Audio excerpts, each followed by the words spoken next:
Now available in paperback and Kindle Unlimited, The Man Crisis. Learn why so many men are struggling to find their way in an increasingly gynocentric world in The Man Crisis. Get your copy of The Man Crisis in paperback and Kindle Unlimited today. Historical Men in Crisis. One of my viewers wanted me to do another installment in the Historical Men in Crisis series.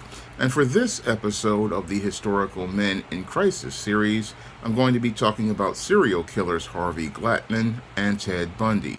Now, the first historical man in crisis I'm going to be talking about is Harvey Glatman. Now, Harvey Glatman was known as the Lonely Hearts Killer or the Glamour Girl Slayer, and was known for murdering 3 women before he was foiled by another woman he was trying to murder. Harvey Glatman was born to a Jewish family and raised in Colorado, and it was there that he began participating in sexually deviant behavior at an early age. As a small child, he would tie a string around his penis and pull on it to achieve a sexual thrill, and when he was 12 years old, he had escalated his behavior to the sexually deviant behavior of autoerotic asphyxiation. And he would tie a rope around his neck, run it through a bathtub drain, and then pull it tight against his neck. And when his parents found out that he was participating in this sexually deviant behavior, they took him to a family physician who said he would grow out of it, but the place his parents should have taken him was a psychotherapist so that he could go out here and get the mental health counseling. Unfortunately, since his parents did not take him to a mental health counselor, they heeded the advice of the physician who said he would grow out of it, not understanding when you have a sexual deviant, they just don't grow out of sexual deviancy. Because what drives them to participate in sexual deviancy is that there's this perversion in their mind. And what happens is that these men go out here and escalate their behavior, further participating in more sexual deviancy. And the reason why many of these males do this is because they are insecure in their own masculinity, and they believe the only place they can go out here and express their masculinity is a place called the secret world.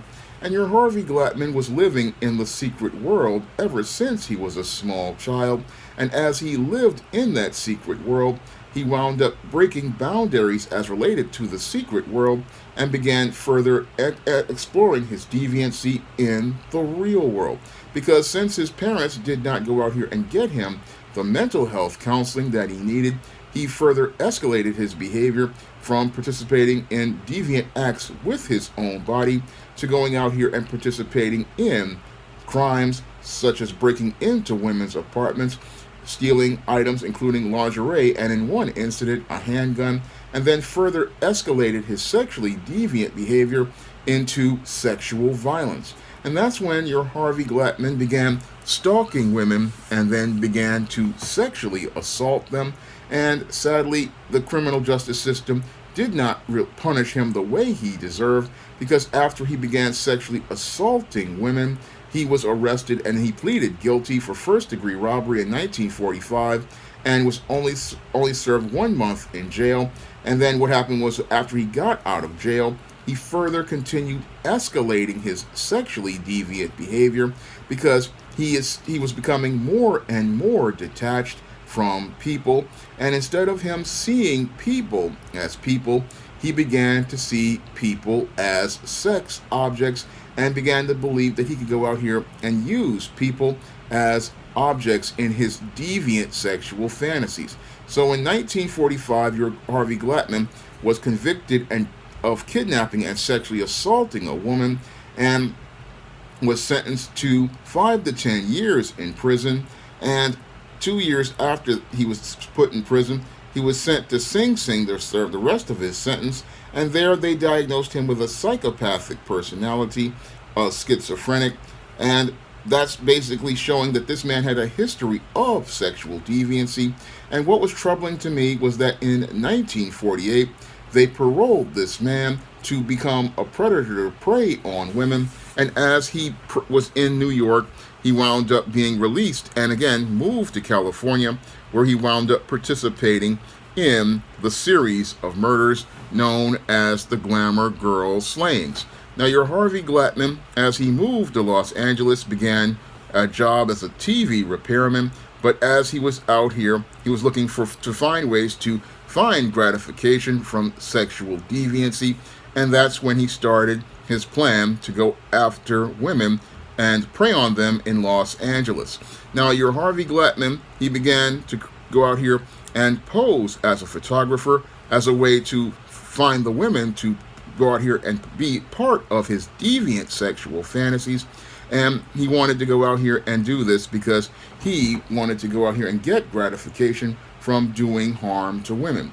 Now, your Harvey Glatman saw a lot of these women on what they call these sleaze paperbacks and these pulp fiction novels, and he saw that these women were posed in a very sexually suggestive fashion, and he used this as a way to bait his first victim, a woman, 19-year-old model, Judy Ann Dahl, who was a desperate woman because she was in a custody battle with her ex-husband over their 14-month-old daughter.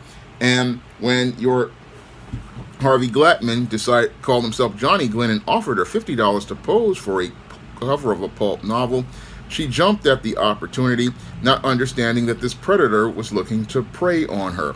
And once your Harvey Glatman picked her up, many of her roommates didn't see any danger in him, and that's common with many of these beta males. You don't really see the danger until you're alone with these individuals. And your Harvey Glatman went out here, picked up Judy Ann Dahl, drove him to her apartment, and then she found out she wasn't doing any modeling when this man took out a gun and then repeatedly sexually violated her and wound up in a very disturbing fashion losing his virginity at the age of 29. So your Harvey Glatman, again, reminds me a lot of Elliot Rodger, a guy with a lot of issues as related to women, and then wound up participating in this deviant violence. And again, after he participated in violating this woman and taking pictures of her, he then went out here and drove her out into the desert where he strangled her to death. And then what is even more disturbing is he violated her corpse multiple times and then just went on like it was nothing. I mean, that's what's really sick about this man. He was a really deviant individual, and he had no regard for human life, because once he finished having his pleasures with these women and participating in his deviant sexual fantasies, he violated their bodies after they died, and then went on about his business, leaving his first victim again in the desert. Just extremely troubling when I read about this, just absolutely disturbing and just absolutely sick. And it's just, again, he would tie this rope around them and then loop it around their necks and tie it around their ankles, and he would keep pulling on it until they quit. Again, this is his own words, just absolutely sick. That's what he did to Judy Ann Dahl, and then after he murdered Judy Ann Dahl, he then found his next victim, Shirley Ann Bridgeford, who was 24 years old, and found her through a Lonely Hearts ad as posing as George Williams. Now, this just basically shows me how the predecessor to online dating, the personals, is a very dangerous place, because this is the same place that other killers I've talked about, such as the Black Widow killer and the Giggling Granny, found their victims. So either male or female, the personals are not a place where there are good people. No, it's a place where there are deviants and sociopaths, and your Harvey Glatman was one of those sickos who was out here using those ads to prey on his victims. And your Shirley Ann Bridgeford, a divorcee and model who we met through the Lonely Hearts ad, was the next woman he picked up under the pretense of taking her to a dance, but he took her back to his apartment where he tied her up, photographed, and sexually violated her before he took her to the desert and left her to die. and he left her body in the desert to be ravaged by animals and the desert wind, again showing how he had absolutely no regard for human life, because women weren't people to him. No, they were just objects for his fantasies.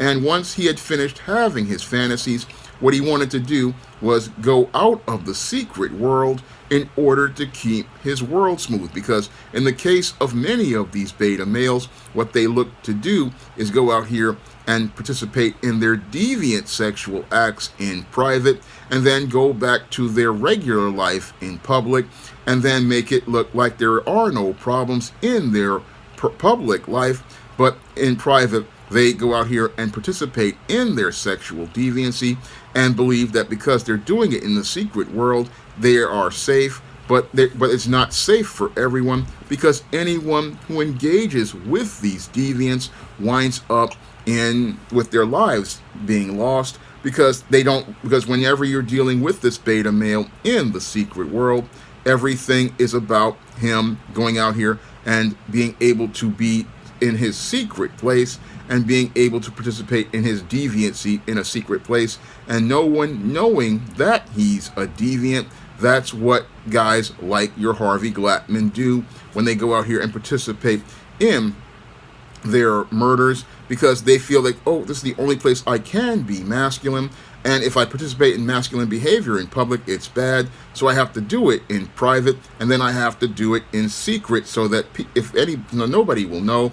And this is why many of these beta males want to go out here and take the lives of women, and that's what makes them very dangerous individuals, because they don't want anybody to know about their secrets as related to their masculinity and their sexuality, so they will go out here and take the life of a woman to keep that secret from the rest of the world.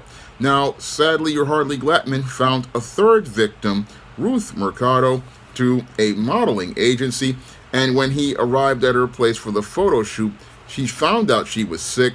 But that doesn't matter, because again, when you're dealing with one of these beta males, it's all about them being able to get their gratification through violence. So they don't care about how sick a person is. They don't care about another person's needs. It's all about them getting their gratification. And even though he found out she was sick, he returned to her house later, and then he let himself into her home and repeatedly sexually violated her at gunpoint through the night, and then forced her to walk out to his car in the desert where she was ill, and then killed her and then left her. And he went on to say, oh, he took her out to a deserted spot so he could take more pictures. Again, this man was really just depraved, and he had no just any caring about anyone. It was all about his feelings and all about what he wanted, and all about him being able to participate in his deviant behavior. He's just an absolutely sick individual, but thank God he was stopped by a fourth woman, 28-year-old Lorraine Vigil.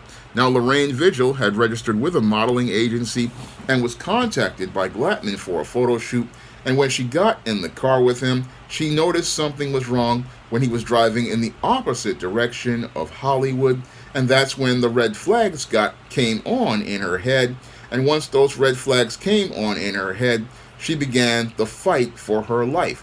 And when your Lorraine Vigil began her fight for her life, your Glatman tried to go out here and try to find a way to get rid of her by going out here and saying he had a flat tire, and pulled over to the side of the road. And that's when he pulled out his gun on Lorraine Vigil and tried to tie her up. But Lorraine Vigil wound up fighting this deviant, and she managed to get the gun away from him. And after she got the gun away from him, they fought. She managed to fight for the gun, and then Glatman fired a bullet that passed through her skirt that grazed her thigh. But she still kept fighting for her life, and eventually got a hold of the gun and held it on Glatman until police got there. And when police got there, they finally arrested Harvey Glatman for assaulting Lorraine Vigil. And that's when your Harvey Glatman admitted to the previous 3 murders, led police to a toolbox containing pictures of hundreds of women he had sexually violated, along with the 3 murder victims, showing me something else beta males like to do. They like to collect pictures of the sexually deviant acts they participate in, because these are their trophies for their secret world, and they like to keep these kind of trophies to show how they've gone out here and conquered as men, because these men again feel insecure and inadequate about their natural manhood, feel insecure and inadequate about their natural masculinity, and feel like they can't be a man in the real world, so they go out here and be a man in the secret world, participating again in these deviant sexual acts. And that's what your Harvey Glatman was doing, participating in sexual deviancy and sexual violence in the secret world by tying up and torturing these women. And after he got caught, your Harvey Glatman then confessed to law enforcement and was put on trial for his crimes, where he pled guilty and requested he be given the death penalty, which is what he deserved for all of the evil he participated in. And he also tried to stop the automatic appeal process on death penalty cases in California, because he realized what a monster he was.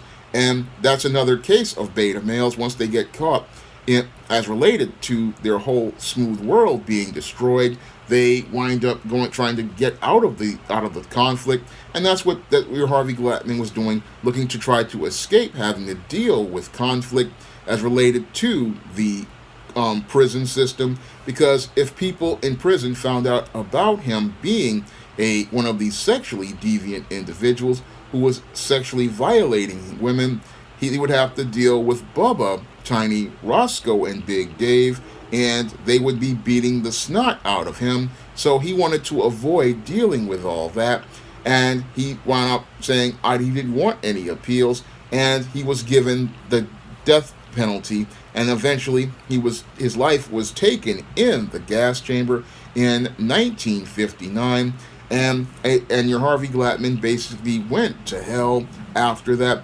But what happened here with your Harvey Glatman was he was a man in crisis from the beginning, and he was a boy out here. If he had gotten help, maybe he would not have become a man in crisis, but he wound up becoming a man in crisis because many people really dismissed as related to your sexual deviance. They thought, oh, he's just going to grow out of it.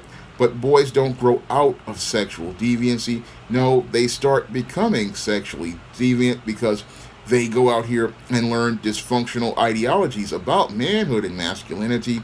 And again, they feel insecure about being a man, and they want to go to the secret world to be a man. And when they go to the secret world, they go there not seeing people as people, because in their rose-colored reality, people are objects, and they see people as objects for their deviant fantasies, and that's what makes these men a clear and present danger to all those around them. Now, the second historical man in crisis I'm going to be talking about is Ted Bundy. Now, Ted Bundy is a sexual deviant who participated in the serial murder and sexual violation of 20 confirmed victims, confessed to the murder and sexual violation of 30 more victims, and is suspected in the murder and sexual violation of 36 more suspected women in a spree of crimes that took place from 1974 to 1978. However, before Ted Bundy went on his murder spree as an adult, he was on the road to becoming a man in crisis due to his dysfunctional upbringing in his childhood. Now, your Ted Bundy was actually born Theodore Robert Cowell to Eleanor Louise Cowell in the Elizabeth Lund Home for Unwed Mothers. And Eleanor Louise Cowell wound up becoming a single mother after meeting a war veteran named Jack Worthington, who abandoned her after a sexual encounter, and she announced that she was pregnant from that sexual encounter. And after being abandoned by the father of the home, Eleanor Louise Cowell wanted to try to protect her reputation, because at the time, being an unwed mother was considered to be a shameful thing. She decided to have Theodore raised by the grandparents, and the grandparents then told Theodore that they were the mother and the father, and that Eleanor was the sister of Ted Bundy.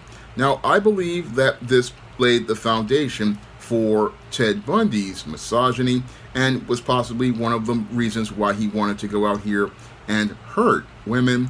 And I also believe that his mother lying to him basically was one of his motives for participating in the serial murders of women. Now, your Theodore Robert Cowell was participating in dysfunctional behavior at an early age, and Louise's younger sister, Julia, said that she recalled awakening from a nap to find herself surrounded by knives from the kitchen and a 3-year-old Ted standing by the bed smiling. Now, one of Bundy's neighbors also said that he was a bully who liked to terrify people and he liked to be in charge, and that really shows me how he was feeling powerless about his life due to the fact that he didn't possibly feel emotionally secure, because instinctively I think he knew that his grandparents weren't his parents, and this made him feel extremely insecure. So he felt powerless and he wanted to get power by bullying people, terrifying people, and getting the ability to get power through inflicting pain and suffering on others. Now, it is also stated in some interviews that Theodore Cowell clung to his grandfather, and I believe that this relationship with his grandfather possibly led to him believing that it was okay to participate in violence, because he had said that Theodore Cowell's grandfather was a tyrannical bully who beat his wife and his dog and was a racist, and also swung neighborhood cats by their tails, and also threw Eleanor's sister down a flight of stairs for oversleeping. So if he went out here and was participating in abusive behavior, and Theodore Cowell was seeing this behavior at an early age, this was his model for manhood. And if this was his model for manhood, it really was one that showed him that dysfunction was perfectly normal, because all of these characterizations that I'm seeing here as related to his behavior, they show that this was a man who was a model for dysfunction. But I believe Ted Bundy's motive for murder, again, goes back to his mother, and that his grandfather really showed him how not to have any regard for women. But as he was raised in this dysfunctional environment, Eleanor Louise Cowell wound up changing her name to Nelson at the urging of multiple family members, and then sent Ted to go live with cousins in Tacoma, Washington. And then she met a guy named Johnny Culpepper Bundy, a hospital cook, at an adult singles night, and then married Johnny Bundy, and then had children with him, and then adopted Ted Bundy. And again, going from one dysfunctional environment to another made it where when she finally did get a functional home, it didn't really help Ted, because Ted's foundations were dysfunction from an early age. And at that point, he had learned not to respect the authority of Johnny Culpepper Bundy, who he said wasn't his real father, wasn't very bright, and didn't make much money. So he had learned not to respect men at later on in his life, but he was also very angry about the dysfunctional way he was raised. And because he was angry about the state of his family, this is where your Ted Bundy started to enter into the secret world. Now, the secret world is a place beta males like to go because they feel it's a safe place for them to express their natural masculinity and masculine behavior. However, when they go into the secret world, oftentimes these males wind up starting to participate in deviant sexual behavior. And I believe your Ted Bundy was on the road to participating in deviant sexual behavior in the secret world, because he talked about roaming his neighborhood, picking through trash barrels in search of pictures of naked women, and also read detective magazines and looked for stories that featured sexual violence, especially stories that featured pictures of dead or maimed women. And he also was out here looking in windows at women, so he was already starting out on a road to antisocial behavior, and that's something many beta males do in private. And as they're doing this in private, they feel safe about expressing their natural masculinity, not understanding that you're participating in masculine behavior that is extremely deviant. Now, as he was doing this, he was out here also participating in some crimes, like he participated in a burglary and a motor vehicle theft when he was younger, but these were expunged from his record, and it allowed him to maintain that double life that many beta males participate in. And your Ted Bundy participated in that double life. As he was out here, he kept up a facade as he was going to college, and he got involved with a woman, Diane Edwards, and he also was out here working on different political campaigns. So he had a double life out here and was going out here living one life and then having his secret world.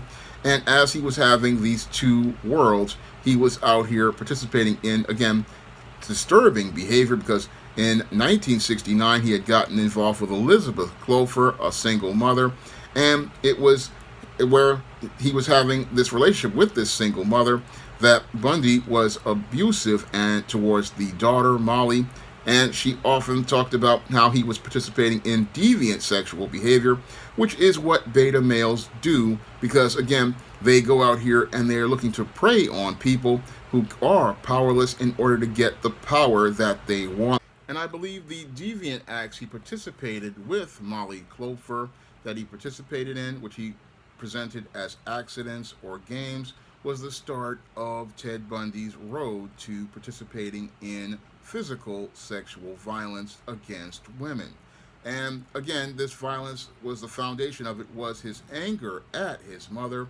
And what he wanted to do was go out here and be able to passive aggressively at that time participate in that violence on Molly Clover at a young age, because he felt, oh, I can get away with this because this is a child and nobody's going to be able to see the monster that I actually am. Again, this is what beta males do, participate in deviant behavior in private, but keep up a face in public. And your Ted Bundy kept up a face during his university years of an intelligent man who was looking to have a lot of promise, but the whole thing was he was still filled with a lot of anger towards his mother, and it's that anger that wound up leading to him to further escalate his behavior. Now, he had relationships with two women, again, Diane Edwards and Elizabeth Clover, but the whole thing was his anger at his mother led to him not wanting to go out here and have a functional relationship with anyone.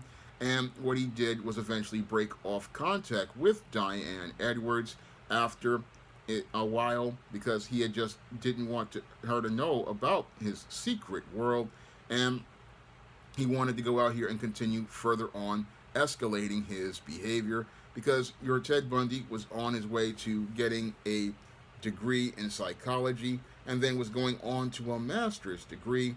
But the whole thing was he was undermined by his own frustration and anger about the way he was raised, and he was also angry at his mother to the point that he felt like he wanted to hurt women because he wanted to hurt women the same way he felt hurt. Now, there is no consensus on when Ted Bundy started murdering women, but I believe that he started on the road to further escalating his behavior, because after he got away with molesting Molly Clover, he went on to possibly think, oh, he could further escalate his behavior, because in the case of many of these beta males who are in the secret world, what they do is they get a rush from going out here and participating in these deviant acts in private, so they start escalating their behavior and going out into the world looking for people to prey on. And as they look for people to prey on, they go from just doing their deviant acts in private to going out here looking for people to prey on. And that's what Ted Bundy was doing back in the late 60s, when he alleges that he went out here looking for women to kidnap. That shows me how he was escalating his behavior. But he says he didn't kill anyone until 1971 in Seattle. And he also told somebody that he had killed two women in Atlantic City in 1969 while visiting family. but it fits a pattern as related to these beta males who participate in sex crimes. Again, they go from attempts to actually participating in the crime, and then once they get their gratification from committing the crime, they then go on to start feeling more and more confident about committing more heinous crimes. And that's what your Ted Bundy, I believe, was doing.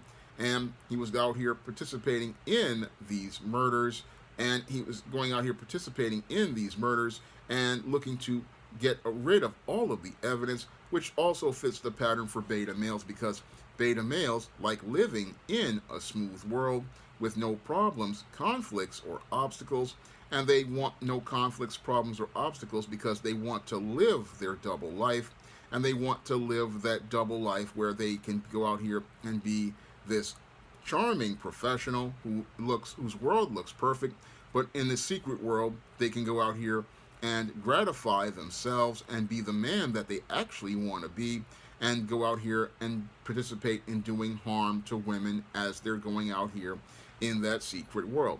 Now, his early murders were an indicator to the later murders that he participated in after he ended his relationship with Diane Edwards in 1974, and that's when he started further preying on women. And there is where he went out there and sexually assaulted one of his first victims, causing her extensive internal injuries, and she was left with a series of physical disabilities. Again, he assaulted this woman named Karen Sparks, and also known as Joni Lenz, and again just assaulted them in a horrifying way, again wanting to hurt these women for the hurt he had from his mother. And as he went on, women started disappearing from college campuses at a rate of about one per month. And as these women were disappearing, Ted Bundy further escalated his deviant behavior, and he was escalating his deviant behavior by going out here and presenting himself as a victim to gain women's sympathy. He would put on a sling on his arm or put a cast on his leg to make it look like he was injured. And as he was driving around in his tan Volkswagen Beetle, he would go out here and earn these women's trust. Then he would attack them and then tie them up in his car. Then he would go out here and participate in sexually violating these women, and go out here and violate these women, and then go out here and violate their corpses until their bodies started to rot. And in some cases, he even decapitated some of these women and kept their heads as trophies. Again, extremely disturbing behavior, and it just showed how sick this man was, because as he was out here, he was escalating his behavior, getting more and more power from the violence he was participating in.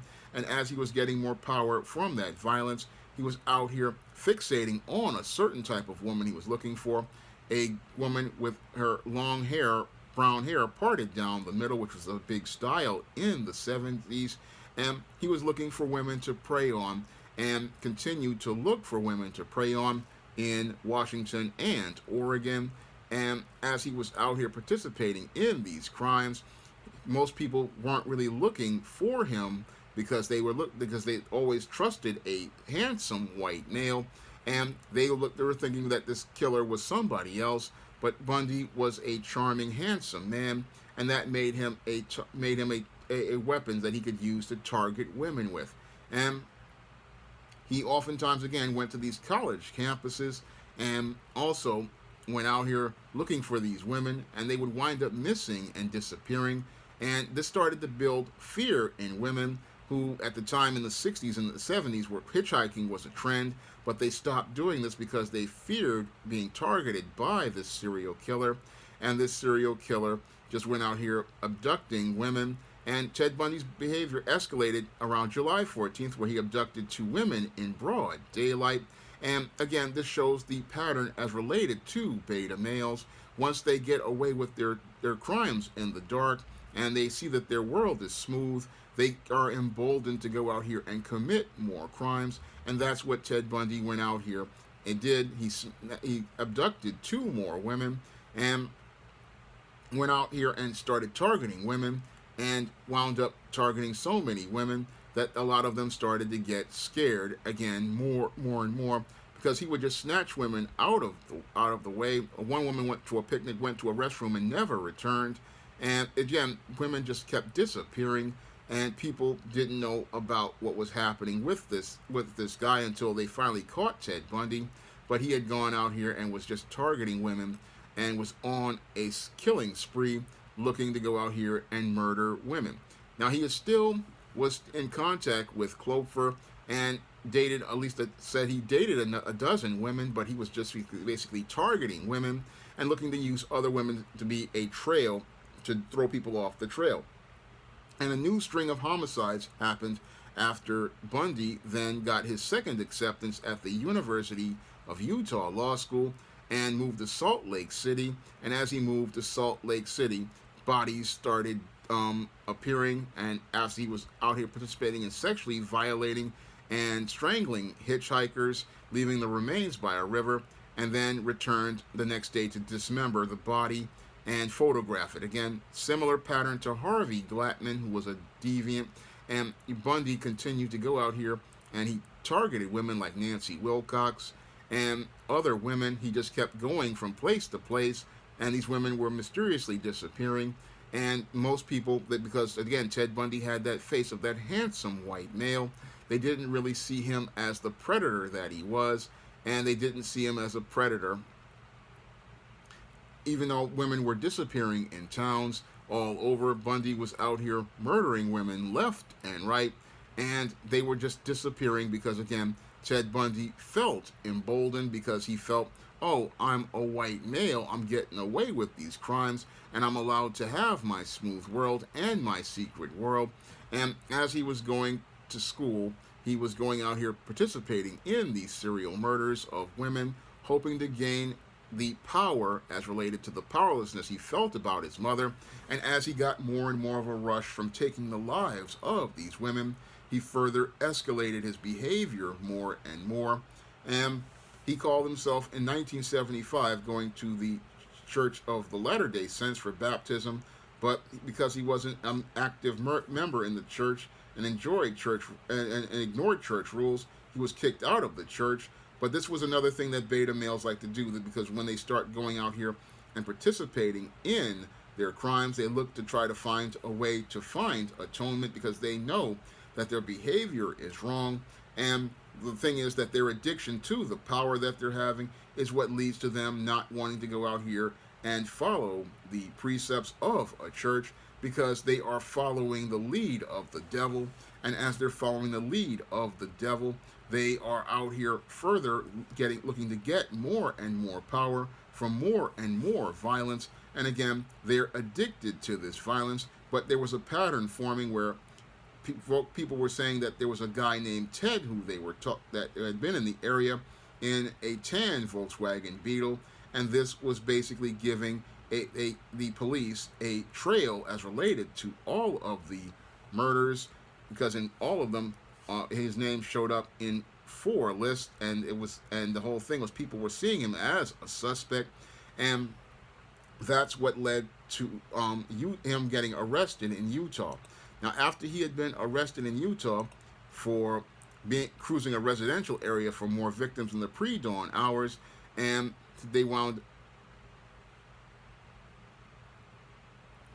saw him fleeing they saw him driving, and then they arrested him.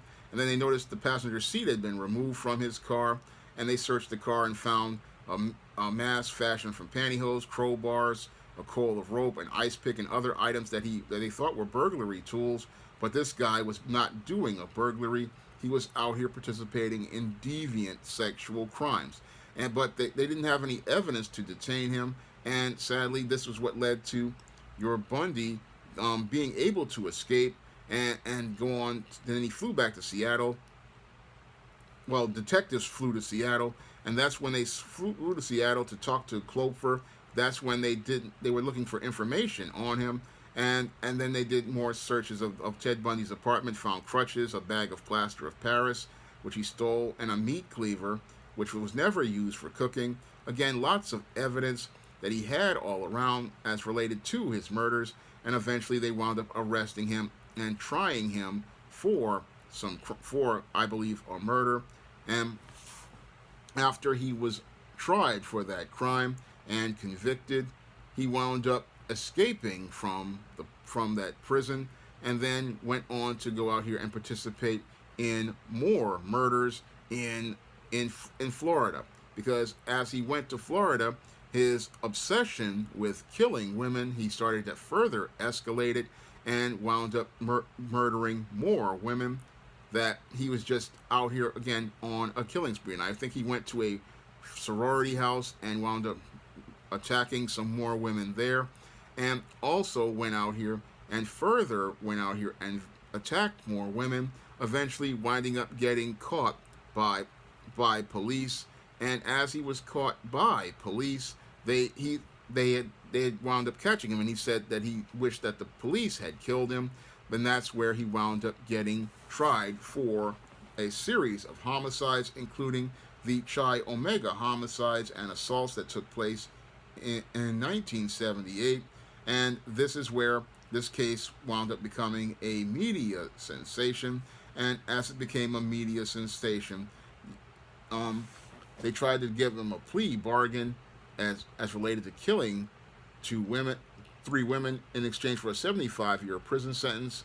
But I don't think your Ted Bundy wound up taking that, and he wound up getting convicted of these murders, and then wound up getting a death penalty where they wanted to give him the electric chair. And it was there on death row that Ted Bundy began manipulating the appeals process, trying to confess to other crimes. And that's where we wind up finding out that we never will know how many women this beta male wound up killing. But the whole thing was, thankfully, this monster wound up going back to hell in 1989 when he was given the death penalty, which he deserved for being the monster that he was, because your Ted Bundy was a major league monster, but this monster was on the road to becoming a man in crisis ever since before he was born, due to the dysfunctional way he was raised by his mother, who told him these lies about his grandparents being his parents, and her anger and shame about the father leaving her created a boy who became a man in crisis, who became a monster serial killer because he was insecure and felt inadequate about his own masculinity and his manhood. And because he felt insecure and inadequate about his own manhood, he wanted to express his anger at his mother, and that anger he expressed at his mother was why he was motivated to go out here and take the lives of innocent women, because this man was an absolute monster. And again, Ted Bundy was just so sick. I mean, the things that he did, again, sexually violating women, strangling women, even violating their corpses and taking pictures of them. He was just an absolute monster, and it shows us how sick these beta males can be. And Ted Bundy was one of the sickest beta males out here, and it's just an absolute monster that just, he deserves his place in hell, because the things that he did were just reprehensible. And he just was, again, even after he had committed all these crimes, looking to manipulate law enforcement so that he could preserve his life. But eventually, again, they just got tired of dealing with this sociopath, and this sociopath shows us how sick a man in crisis can be. Now, if you want to learn more about what motivates a beta male to become a monster like Harvey Glatman or Ted Bundy, you can pick up my book, The Man Crisis, on Amazon.com in paperback and Kindle format. You can also find The Man Crisis at other online booksellers like Smashwords, the iBookstore, Barnes & Noble, Google Play, and even Walmart. And if you want to see me make more videos in the historical Men in Crisis series, you can send a donation to the Cash App or the PayPal. And if I know something about that beta male, I will make that video for you. That's all I have to say for this video. You can comment, rate, and subscribe. Now available in paperback. From the author of the critically acclaimed book, The Man Crisis, comes The Woman Crisis. Learn why so many women have become lost in their quest to have it all in The Woman Crisis. Get your copy of The Woman Crisis in paperback at Amazon.com and online booksellers today.